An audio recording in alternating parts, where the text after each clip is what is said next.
What's up, everybody? Today's guest is Darren Sangster. Darren has over 25 years of experience in multi-process operations and commissioning and startup on major power projects in Canada.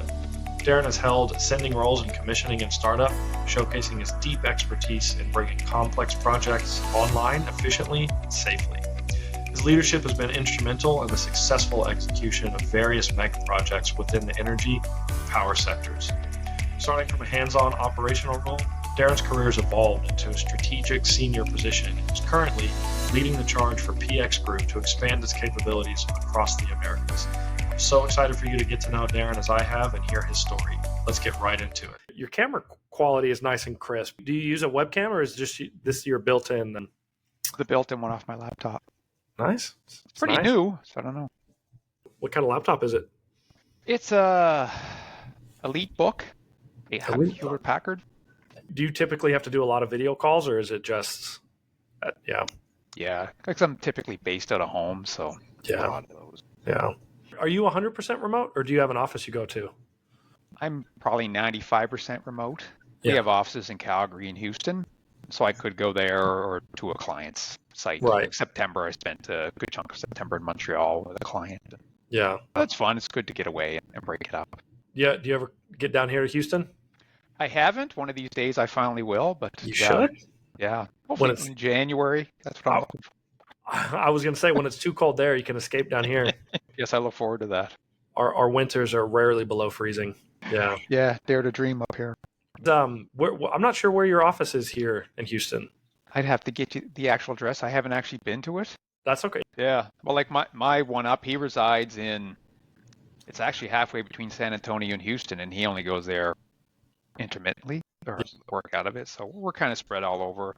We got a large contingent of folk in Calgary in the head office there, and then our major head office is in the UK. Yeah. Okay. Remind me I actually may know, or he may be the director in your group. Sheldon. Sheldon. Yeah. No, I think the same way I came across your profile, I think I saw him, maybe he's got a connection with either Paul or one of the other guys that I interviewed. I saw him pop up the other day, and I was like, oh, I'll bet you're in his group. Yeah, he knows one of the chaps you work. I think it is Paul. Is it Callum? That is yes. Callum. He knows Paul, because I think the same week I talked to you, he was also going to speak with him. And I said, oh, that's very ironic. But he would actually be a great guy to chat with also. He's a real interesting guy, great thinker, and just an all-around great guy. So yeah. If you think he'd be interested in coming on, I'd definitely reach out to him. Yeah, 100%. Yeah. I think I mentioned it to him because I think you inquired about that during our initial chat, and he said, "Yeah, if you wanted to chat, I can always do a connection." Yeah, he probably knows Callum. So we know Paul through we didn't partner, but he hosted a few events. Paul Turner did when he was down here. The last time he was down in Houston. And we attended, and we were a contributor to one of his panel discussions. Okay. Because what Callum does, my colleague, is he helps basically commissioning folks get onto some of these projects. And one thing that our business does, CCL, is we'll run basically like the payroll and the logistics and all the support during their contract for the project. So I think that's how they got hooked up. And we're probably having that conversation to see what Sheldon's got going on. But that's so fun. Paul was one of the first people to mention the energy industry is so massive, but it seems like commissioning, you always just run into the same people who are in commissioning. Yeah, like I haven't actually met Paul face to face, but I've helped him review some of the industrial commissioning standard or association standards that they're putting out for future updates. And just come across the same people. It's a very small circle in Canada. Even with North America, you're starting to see more overlap because, especially in the early 2010s, there was probably a lot more project work in Canada, especially in Western Canada and the oil sands, and that drove a lot of people came from the U.S., especially with any projects behind like St. Pierre Oil, which is Exxon and those guys. So you see a lot of multinational folks come up, but now you're seeing a lot of projects in the States, and a lot of colleagues I have actually are working down there in different projects across the southern U.S. So it's the shared dynamic, which I think is really cool to share that expertise. Yeah, I completely agree. And Paul, when I had my discussion with him and he came on the episode, excuse me, um, he I think framed it perfectly to talk about how not only does he see a gap sort of in the younger, bridging the gap between the current industry and the younger generation, get them interested, but he was kind of saying there's not really too many mechanisms to say what in the future does commissioning need to sort of future proof itself as a service, to Mm. still cement why it's important throughout the entire life cycle of the project. Whereas he was like, there's a ton of like old guard that have so much knowledge, but it's just sat with them. And he was like, as soon as they're gone, what do we do? So I think it's cool that he's kind of taken up that mantle to try and have a standard that and almost sort of solidifies and ensures that people can have access to that information, to the best practice, and to the commissioning standards that are. I agree. I think, one of the big challenges is that project teams, I'm sure he's iterated this to yourself, is that they don't understand. They think of commissioning is just an activity on the back end. And, if you read through the standard and you really think about it, it's really about the whole project completions piece. And if you really look at what sets that up, it bridges into construction, it bridges into engineering, right at, really pre-feed on a lot of these projects. And he talks about, taking the end and thinking about the end in mind, or whatever the thing he always says. It's true. You have to kind of look, how are you going to actually start this facility, plant, whatever it is, up? And that sequence should drive how it's commissioned, should drive how it's constructed, should drive how it's engineered. And because of that, and if you take that approach to the sequencing, it creates a natural integration where you start bringing commissioning into discussions with how things are turned over, how things are constructed in their sequence. How are you going to do walk downs? What are the expectations when it comes to punch classifications and hence management? And then, even in the engineering sequencing, how are you engineering it? Are you allocating for certain commissioning activities where it's flushing piping or whatnot? And a lot of times, or maintenance and operations, like how do you access a piece of equipment? And a lot of times that gets missed. And it's not, I don't think it's anybody's doing it unintentionally. I think a lot of project teams, they just don't know because they haven't been involved and they don't really know what good looks like. So I think what he's trying to do is kind of just show industry what good can look like. And I think that's to be commended. Yeah, yeah, yeah. Well, I was going to have a little short intro, but we've already jumped right into it. So, Story of my life, yeah. I'm not an intro. yeah. No, I appreciate you coming on. So welcome to the show. Thank you. Glad to be Yeah, here. yeah. Like I said, we've already started off on a great foot. Yes. No, I haven't done one of these before, so it's kind of it's different for me, but kind of looking forward to it. That's the one thing I've learned.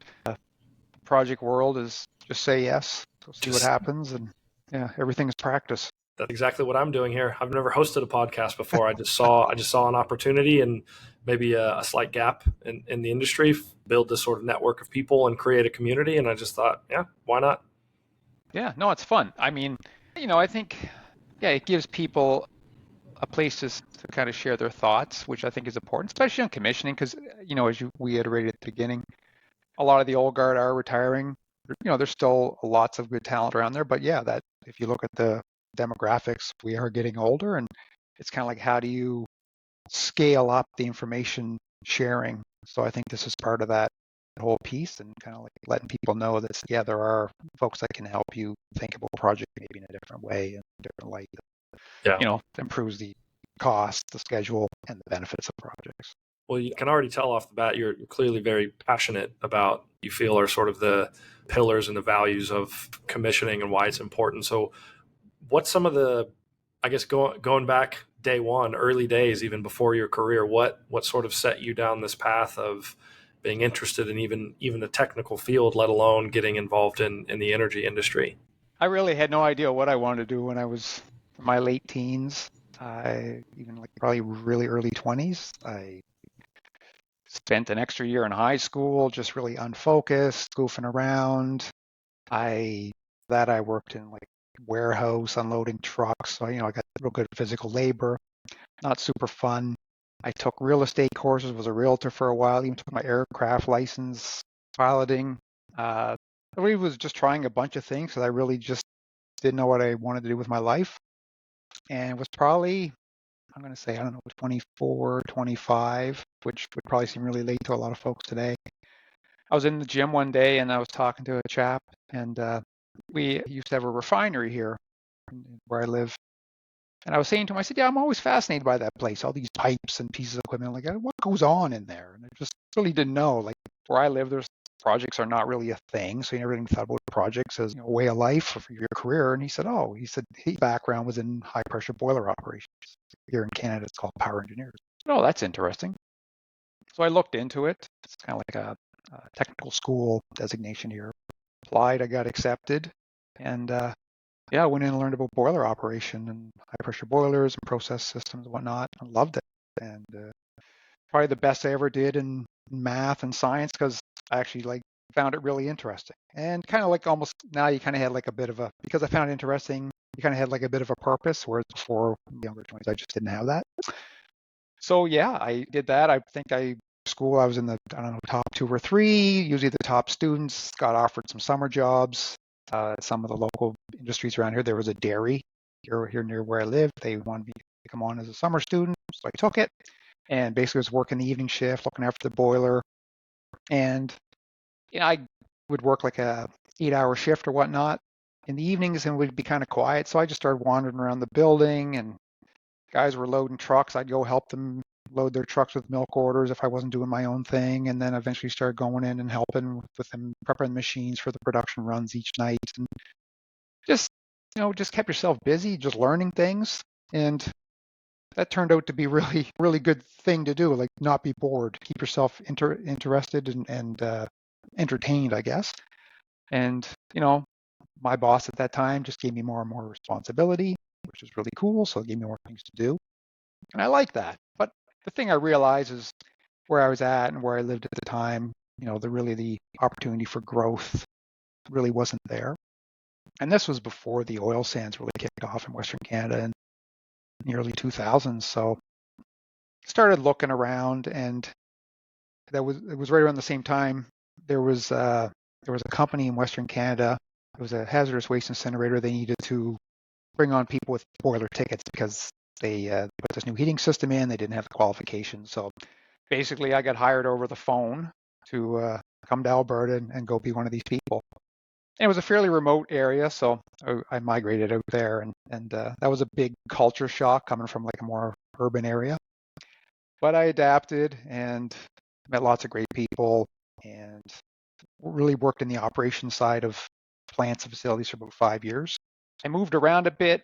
I found for myself, once I learned the process, kind of got into a rhythm, I found that kind of got really boring, and I needed a little bit more stimulation. So I would move around a bit, go to different plants, learn different processes. And right around that time, early 2000, the whole oil sand thing kind of kicked off from Western Canada. And they were starting to look for people to come commission these plants. And I didn't know what that meant. So then you kind of like take something that was new and get it going. I was like, oh, that sounds interesting. So I just ended up applying one of these facilities. And it turns out my first boss, when I went to Alberta, he knew the hiring guy, and he said something nice about me. And that kind of led to me getting an interview and eventually getting a job. And I was like the low guy on that pole in the team. But I just worked to learn every part of that plant. And by the end, when we were starting up, I was in the control room, going through the whole commissioning process. And that just kind of like kickstarted the whole project thing for me. I was like, wow, this is really quite fascinating. And then just kind of went project to project. Here we are 20 some years later. Yeah, it's crazy how that can happen. You go from, I'm honestly surprised that you went through that process of like going through, whether it was commercial pilot or just taking lessons to fly a plane. If you were interested in like the inner workings and mechanics of machinery, that you didn't feel that flying a plane to go, I wanted it'd be kind of cool to learn more about the instrumentation side of aircraft. But once you got into that industry and even got your foot in the door, just to understand the mechanics of operating boilers and maintaining them, how quickly that can lead into, like what you said, it's almost just like, almost here I am, 20 some odd years later. Yeah, I mean, really, it was just about being kind of curious at every stage. Like, I mean, just to go back to the airplane pilot license thing, I was out my last day I ever flew. I actually almost had an incident, and it was, and that was for me. yeah. So I was kind of like, I don't know, maybe I'm not meant to be in the air. So I went a different route. But really happy when I look at the lifestyles of pilots. It's challenging, and I think I think I made the right one. So I'm pretty good about it. Yeah. When the phase of the oil sands kind of kicked off, did you trying to absorb everything you can? Was that at that point, was there any sort of specialty maybe within commissioning or just technical operations itself that kind of led you one way or another? Yeah, so we were hired staff on that project to do the commissioning. So I was essentially a field operator in the beginning with pump houses and whatnot. And I mean, basically, I just crawled through every part of that plant that we owned a piece of pipe, and it was, I don't know, we had a really high performing team. So you really just kind of wanted to add value to that team. It was just the natural culture. It was just somehow brought together this great bunch of people, and we all just kind of fed off one another, and you didn't want to let anybody down. And it's your first time doing this too, so you put a lot of pressure on myself. Like, I want to know this, and you kind of think you need to know everything. I've learned since then you don't need to know everything, and nobody does. But yeah, I mean, I would crawl up every piece of scaffold, crawl over pipe, know where every vent and drain was. We didn't have access to the 3D models back then, so you really just kind of had to know the plant. And that just got recognized, but I didn't do it with really any thought of this is going to get me somewhere. It was just more of, I really want to know how this plant works and how it interacts. And then when I was in the control room, I could see as things were changing, I knew what was going on in the plant. I knew where somebody had to go to make an adjustment or adjustment I had made because I understood physically how it all interacted. So it was just really, I don't know, some people call it like maybe systems thinking. I mean, commissioning and system completion, that whole thing is really part of what we do. But maybe just naturally, I kind of think that way. And maybe that drove that interest. But yeah, I just always had a curiosity how stuff works. Even at home, if something's not working right, why doesn't this work right? I mean, I'm not an electrician, but I've learned enough that I can kind of figure out, okay, there's a fuse issue or whatever. So it's just constantly everything we have to deal with. You just really just got to be curious about life. And I think that's learned that somehow. I can't tell you there was some moment. Maybe it's just a gradual thing over time as being curious. Things were, had success, and that just self-perpetuated more curiosity and more success, and it just kind of, I guess, maybe snowballed into something kind of pretty cool over time. Well, one of the things you said you were curious about is when you first heard the term itself, commissioning, you didn't even know what it was. What did you think it was at that point before you were able to actually get in and have firsthand look at it? All I knew was the initial testing of the plant, and I was like, well, that sounds kind of interesting, because I mean, prior to that, on all the operational facilities I went to, the most fun I had was learning about the plant and how it worked. That was the most interesting time. So I'm like, okay, you're essentially doing that for one whole big plant. Well, I'm just taking what I'm already finding interesting and essentially putting it on steroids. So that was kind of what drove me to like, okay, this sounds kind of cool, and kind of really the ultimate interest of what I had found after 5 years of working in industry at that point. Yeah.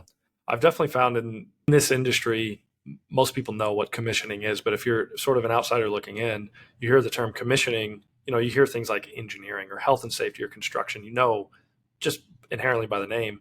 A lot of people would hear commissioning, commissioning, you commit, like it was a term that almost inherently created confusion, especially when you're just sort of telling, your buddy about what you do for work. And I think it still does. Like, it's like a magic to a lot of people. It's like we should all have magician hats where we go around. But yeah, I mean, when I try to just simplify it for folks, I kind of like construction, they install things and they do a lot of installation checks and tests. And then we kind of come behind and we do the operational testing. We ensure that it will actually work. So, that a pump will work how it's supposed to, that a control valve will move how it's supposed to, that gauges and dials and all the stuff on the computer screens are operating as they're supposed to. If you turn this off, the things in the field do what they're supposed to do. We always call it kind of like, for me, commissioning is really like an operational assurance program. You always hear about quality assurance. It's more typically reflected towards construction.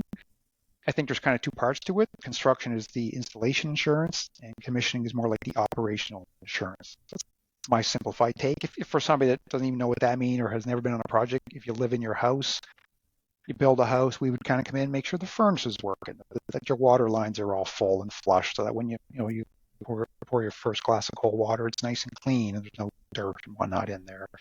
The HVAC's working, toilets flush, all that stuff. Everything that's supposed to how it's all supposed to work actually does what it's supposed to do. So you're not struggling with it other than, what you're supposed to do as the owner. So set you up for success. I bet once you get across that finish line and to use your house analogy, you flip the switch and the lights come on. Especially if it took a few rounds of troubleshooting, it's probably a cool feeling, I would imagine. It is. It's very in the moment. Like it's worked with some younger fellows over the years and gone some big projects, and through the construction wraps up, and especially if in the odd scenario where construction is late, and then there's a lot of focus on commissioning. There's a lot of pressure, especially on large projects with a lot of dollars invested. There's a lot of intensity to really get things done. Do it safely, do it efficiently, and make the date or at least as soon as you can. And it's adrenaline driven. There's a lot of excitement. There's a lot of passion. Sometimes too much passion. You got to pull back sometimes. But yes, when you get that first product, first oil, first whatever you're making, it's a wonderful feeling. But it's very anticlimactic because like once that happens, it's almost like you guys don't exist anymore. We're now into operational mode. So I've had chats with guys many times over the years. Have they say, yeah, geez, now that we've started up, I just feel really down. I said, oh yeah. I said, that's the post-commissioning blues. I'm like, what do you mean? And I'm like, yeah. I said, well, it's all, you just call this adrenaline. You're the guy. Everybody's looking at you. They want to hear from you. They care what you got to say. You go get it done. It's all high fives. And it's like, okay, we now got to move on to this next phase. And they have to, but that's the job. So it is kind of funny. And I've seen it a few times over the years. So it kind of makes me laugh. But yeah, that's my nickname for it. We need to get your own podcast started called the Post Commissioning Blues. Yeah, we'll get a jazz singer in there, maybe some saxophone, but yeah. Yeah. You just share stories about that melancholy feeling, and then it cuts to a live jazz show. I think it's a good idea. It's so true. Like you really have to manage that and be aware of it. And and there's people that get addicted to that rush. So they typically, once that phase happens, they need to get out of there and move on. But it's just part of the job. To that point, what project to you sticks out in your mind as either the highest high or like that lowest low feeling? There's probably two. I think the first time I got into a field leadership role, we had a large SAGD project in northern Canada, northwest Canada, Alberta. And we were running a bit late, but we were pushing hard to get it done. And I just remember the night, I visualize it, we were there, and the night we first put product into the tank and brought solution in from the field, and just walking out in the field, and everything's kind of humming, and you're just there by yourself, and like, man, we did this. Like, we think it was a 60,000 barrel facility, not huge, but for me, that was a really pivotal moment of, wow, we really accomplished something here. It was pretty awesome. And that was probably 2011, 2012. The next one, the other one, I think, was just another magnitude of size bigger, and pressure and intensity was another large. It was a oil sands mine. We did a paraffinic froth treatment facility, very large unit, probably 11 units in this kilometer by kilometer and a half facility. And construction was running a bit late. We were doing a lot of temporary measures trying to keep us moving. We had a brutal winter. We were trying to get started up, actually at first oil before the end of the year. And we were pushing, and the weather was not cooperating. It was like minus 40, which C or F is the same, and real darn cold. Everything, we had temporary insulation. The insulation was falling off. Things were freezing. Teams of people trying to keep that going. Super challenging. I was acting as the commissioning manager for that group at that time, and I had like 3 area managers. I don't know how many probably 200 people on each team. But the effort that those people did to keep that thing going in that weather, I'll never forget it. Now, we got first oil early the next month.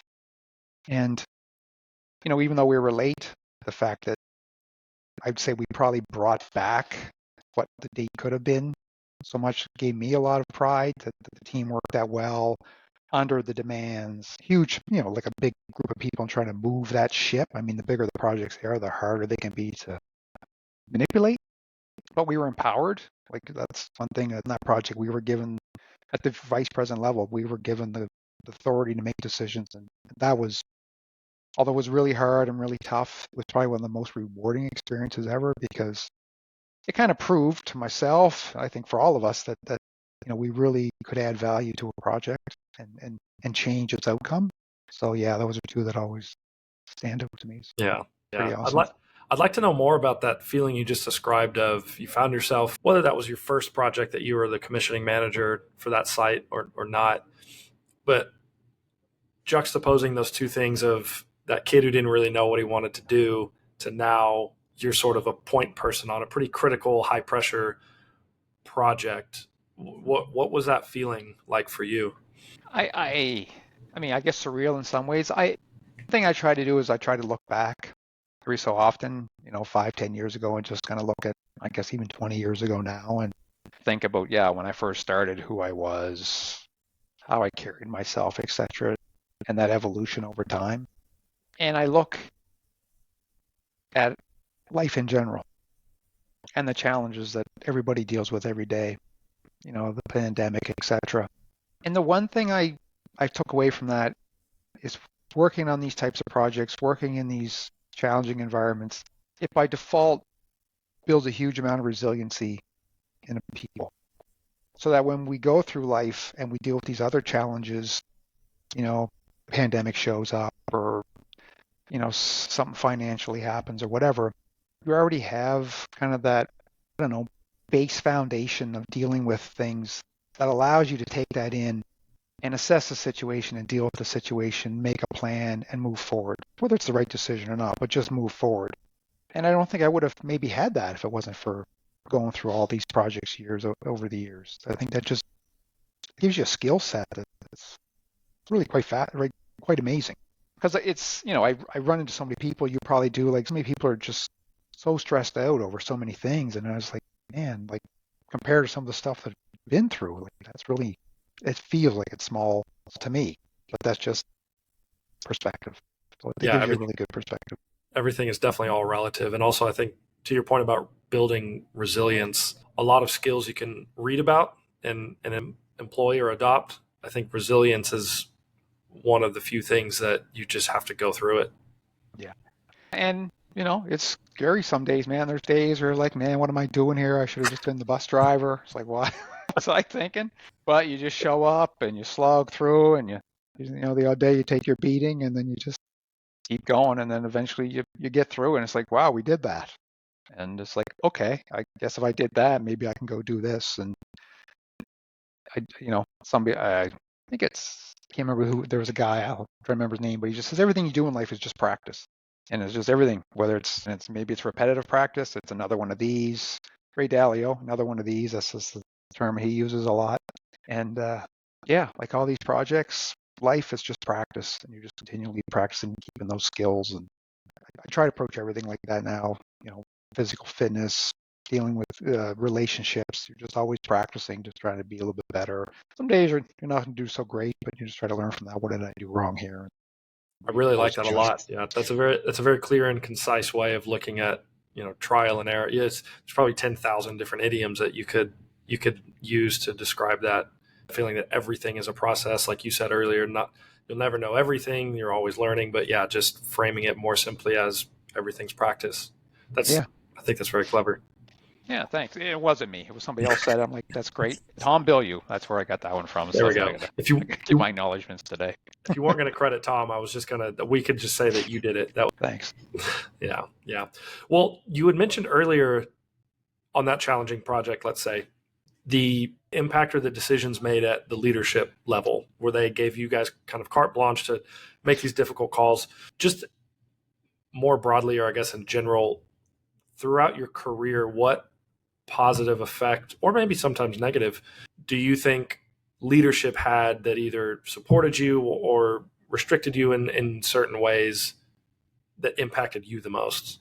Well, I think, that one example is probably the most beneficial, just to see what you could really do, and with a large team, if you have the authority to do those things. On the other end, whether it's been on a project, has been in a situation where maybe you have a leader or some leadership that, for whatever their agenda is, either they want to do things differently or have a different belief system or whatever.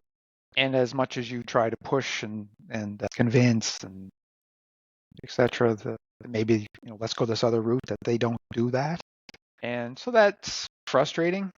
Especially if it's something you've done multiple times and you can quantify it, but then you have to ask yourself, is this the place for me? Maybe that's not a project that you're supposed to be on, or people you should be working with. I don't know, but we're all going to come across that. Not every project's going to be great. Not every team is set up for success, and you got to find out where you fit in that, and can you influence that? If you can, great. If you can't, then you have to ask yourself, are you okay with that? Are you okay with those decisions?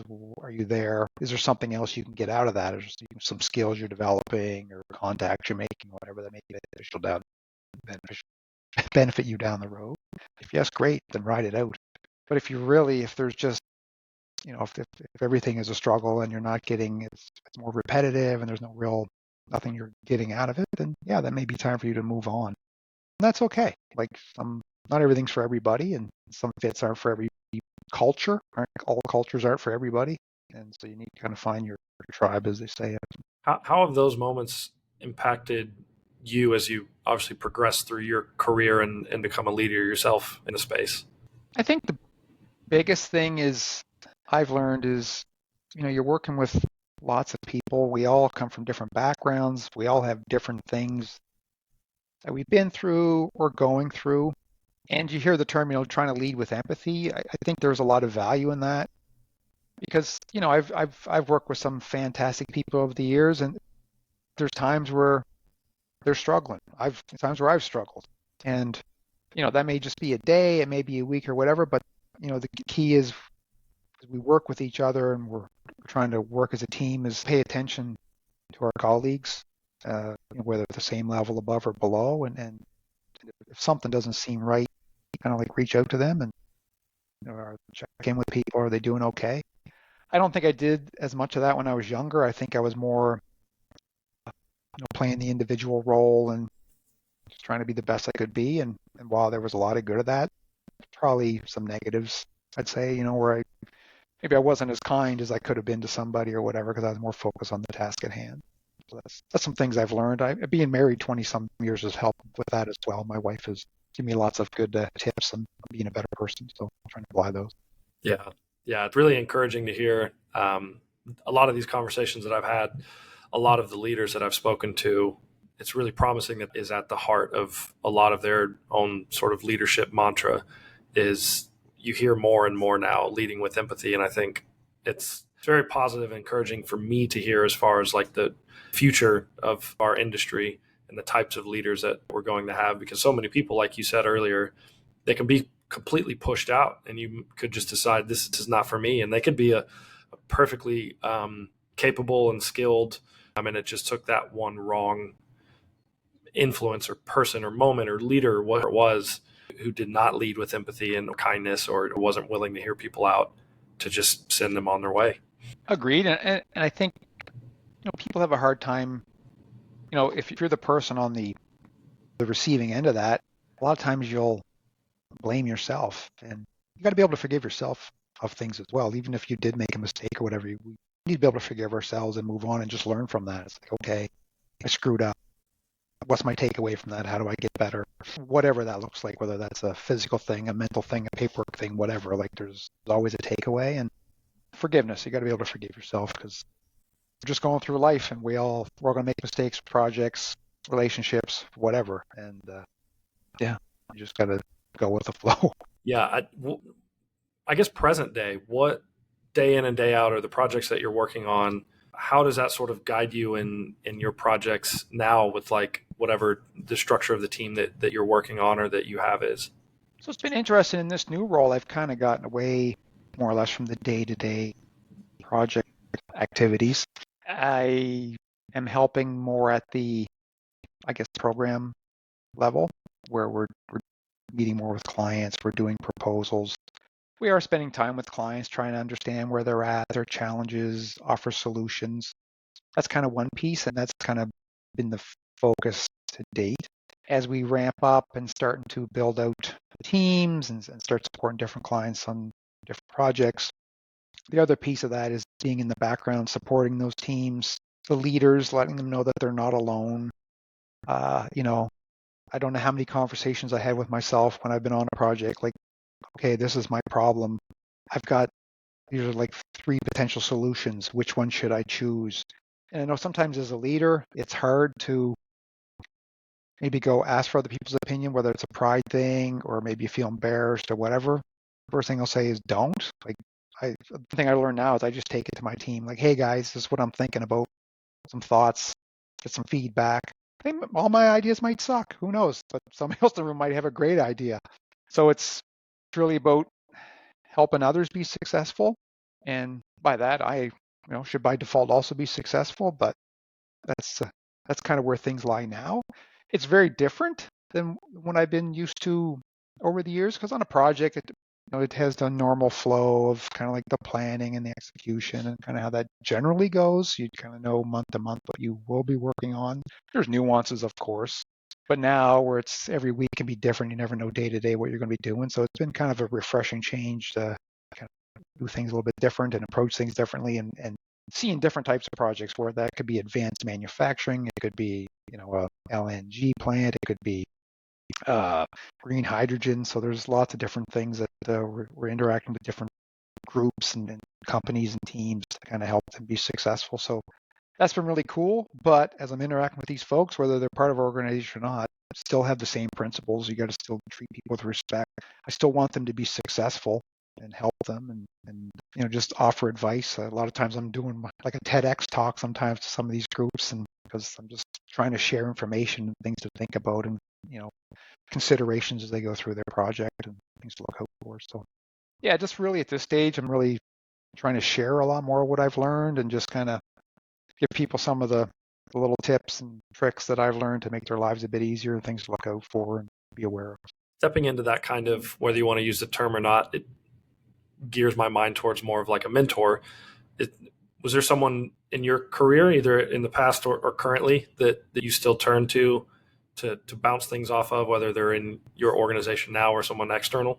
Yeah, I have a few colleagues that I've worked with on various projects where they might have been my back-to-back when we were doing like a rotational-based project. And a lot of them have different disciplines where my background is more operation-specific. Some of them are mechanical-based. Some of them are electrical or instrumentation-based. So sometimes I'll come across a scenario where I kind of have a high-level understanding of the situation or the issue.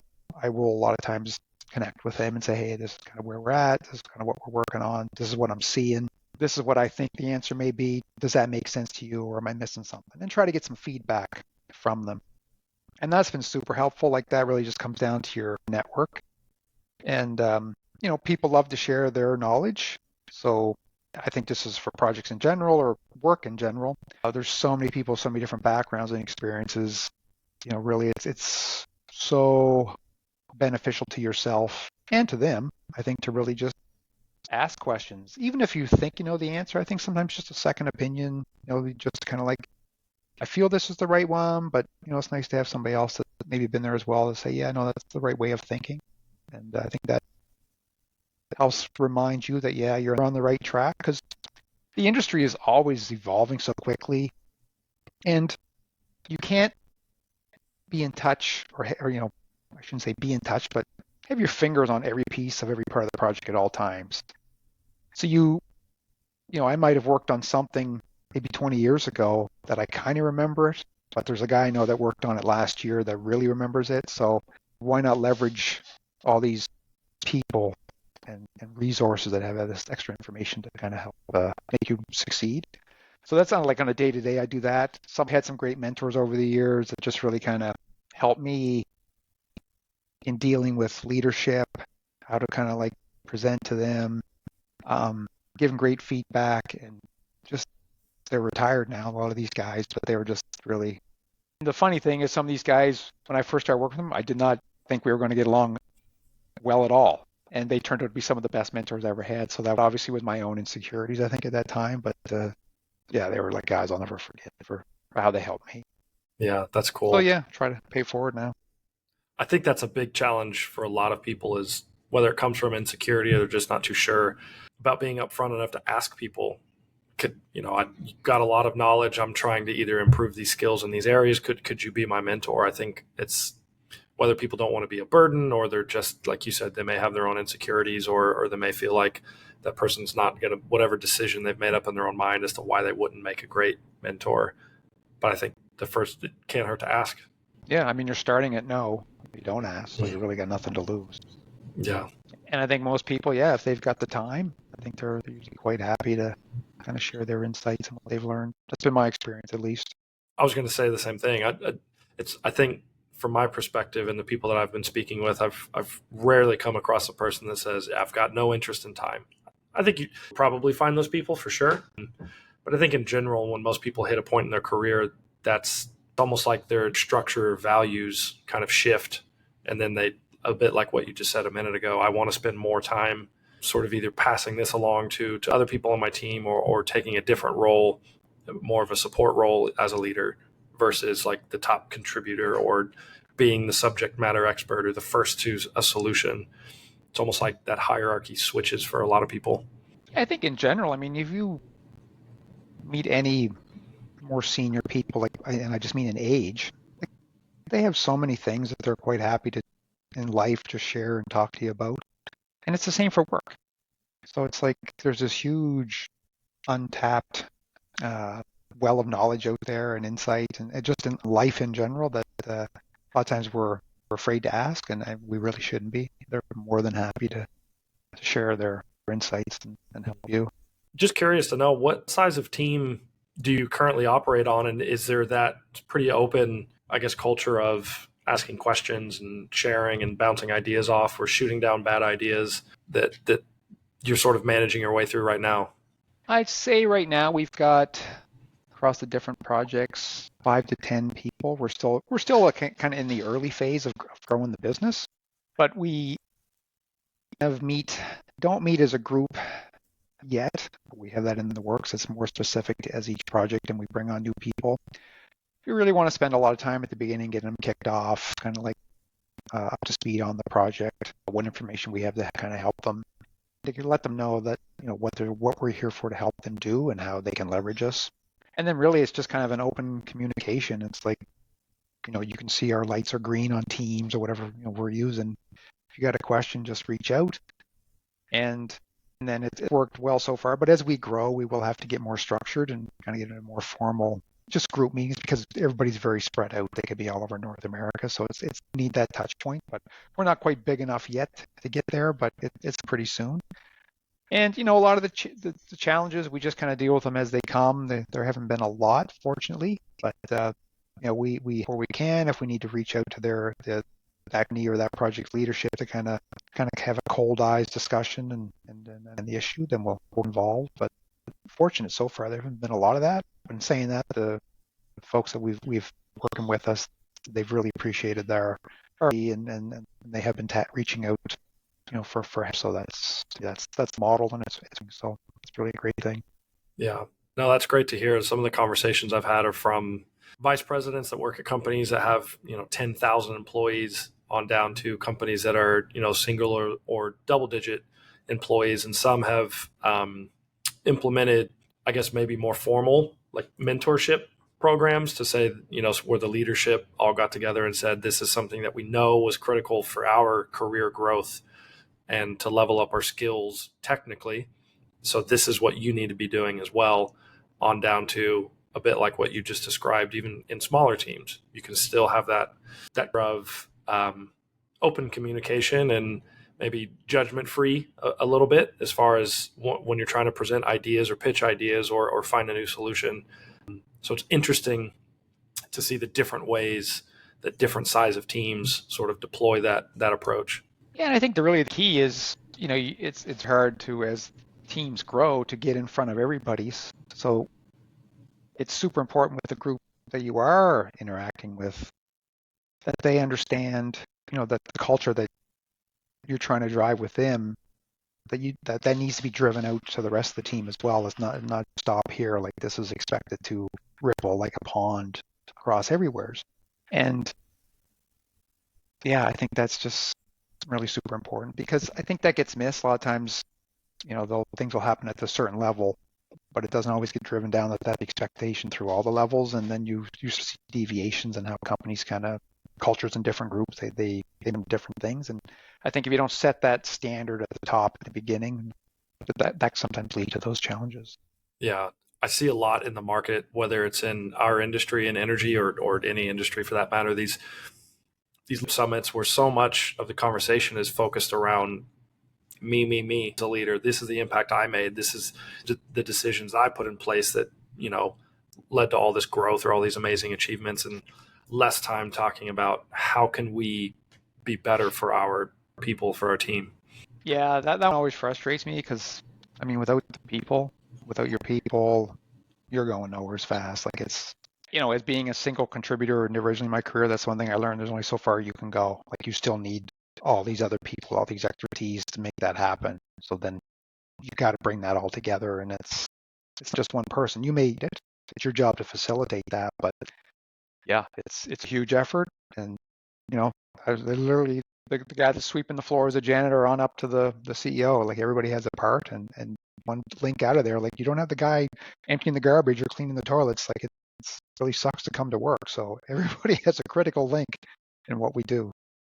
I'm just curious to know from a personal standpoint, is that how you've always sort of viewed things, or is that something that you came to appreciate over time? Well, I grew up blue collar. My dad worked for a trucking company fixing, repaired trucks and trailers. And so I've always just been around everyday people. I would say probably getting exposed to like senior leadership folks at that level was something I had to learn to do because I've always good at talking at the field level. So then my skills that I had to build was how do you talk to a manager, a vice president, CEO, and how do you all through the company, and there's different layers. But the key thing is always got to be respect. I live in a condo. I leave here. There's guys building the building next to us. I say hi to them. Like I'm curious on what they're doing. Like it just doesn't matter. Like everybody's adding value. Like I can't, if somebody's not supplying the water, I can't shower. So everybody is it's like a spider's web. Everything we do, it's connected, and all the people around you in your neighborhoods, we're all connected in some fashion. Everybody adds value to your life in some way, whether it's the guy that delivers the groceries to your food store, the guy that's bringing the gas to your house to heat your home. Everybody's adding value to you in some fashion. You may not know that. So I don't know. I just kind of naturally was around people. I always found that being courteous to folks and nice to folks seemed to go farther than not. So it's kind of something I don't even really think about, to be honest with you.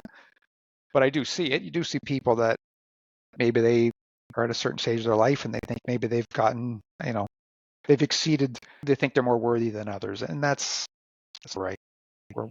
Everybody's worthy. We've all had value at some.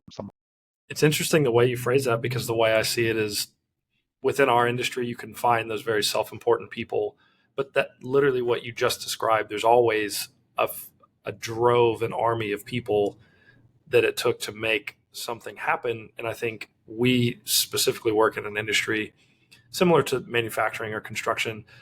All that the general public sees is the finished product. They see their lights come on, their gas range works. And it's off their radar, the thousands of people that it took for that thing to actually happen. And I don't mean just building that home. I mean also even further up the supply chain than that, actually, like what you're doing, working in the refinery. Okay, how did it get out? How did it get from the refinery out of the ground? There's it's an endless, I guess, chain of people that it took to make that one tiny thing, the only thing that you see, to actually make that happen. Yeah, everything's connected. And, I find the people that maybe get into some of those senior positions that have lost sight of that, I think they tend to not stick around, whether they get moved on to something else or just gone at some point. But I've worked on a lot of people, a lot of projects over the years, and I've worked with a lot of the same people on these projects over the years. And the bad ones, typically, you don't see them on repetitive projects. So that kind of tells me something encouraging. Yeah, definitely. Whether they left on their own accord or they were shown the door. Yeah. Yeah. Yeah. Well, right now, because it sounds like you work on a variety of different projects. Some people that work in commissioning, they may work either in a consultancy fashion or, like you touched on earlier, staff somewhere, or maybe the scope and the type of projects they're working on is a lot more narrow. But in the energy industry right now, what do you see coming down the line that's got you excited about being sort of in the commissioning space? It's interesting. Most of my career was based in oil and gas, primarily the oil sands in Western Canada, some offshore in Eastern Canada. But it's with the the energy transition, whatever that will end up being, it has led to a lot of new and interesting types of projects that are totally unrelated to oil and gas that we're kind of touching. And I think that's really kind of cool. A lot of stuff with advanced manufacturing, um, whether it's magnets or batteries, or I talked about green hydrogen. Just you're seeing and being exposed to some new technologies that never existed before. And I think, for a guy that's been around for a long time and have seen lots of different projects, but a lot of times similar processes, that's kind of really cool. And I think we'll see more of that. I mean, if I think where things are really going to go, I think nuclear is going to become a big thing down the road. To get us there, though, I think natural gas power generation is going to be big. I mean, we've been doing that for a lot of years, but I think you're going to see a lot more of that. And then I think there'll be this explosion of nuclear power requirements. And there's just, who does nuclear commissioning? Not too many folks. So we really, I think that's an area where we need to kind of figure that out and be ready for when that comes, is how do we support those industries as they build these facilities that they're commissioned properly. So I think there's a big opportunity there. The timing, I don't know, but it will come. Yeah. I do believe. Yeah, I see a lot of that where our business, we work globally and we work in certain areas where nuclear power is a lot more well established, or at least is a little bit ahead of the United States and Canada, places like the UK, places like, and when we see the same to take hold here in the States for things like nuclear power, everyone kind of is looking around the room going, well, who's going to do it? No one's done this before, which I think it's an interesting place to be, whether it's in energy or other infrastructure projects like expansion of high-speed rail into the Western world.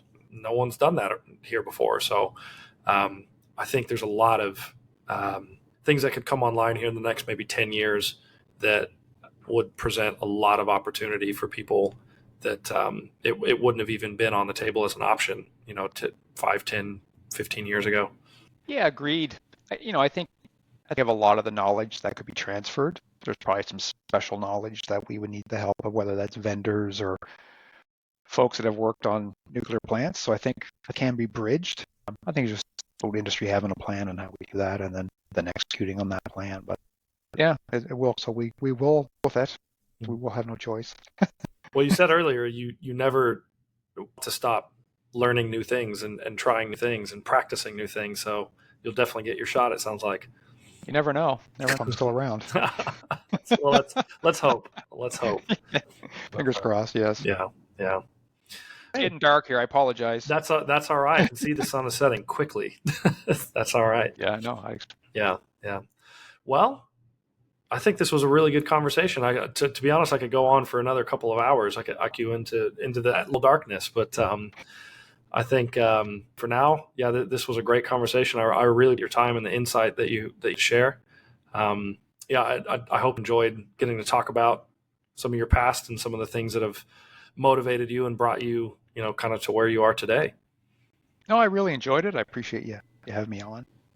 It was a great experience for me. So yeah. Well, good. We'll get to chat again someday. We definitely will. I'll be in touch. And what I've done so far with the other guests in the other episodes is, after this, go into my little cave and do some post-production work and come up with some nice bites and clips that I can share and send to you and tag your network and tag pxGroup.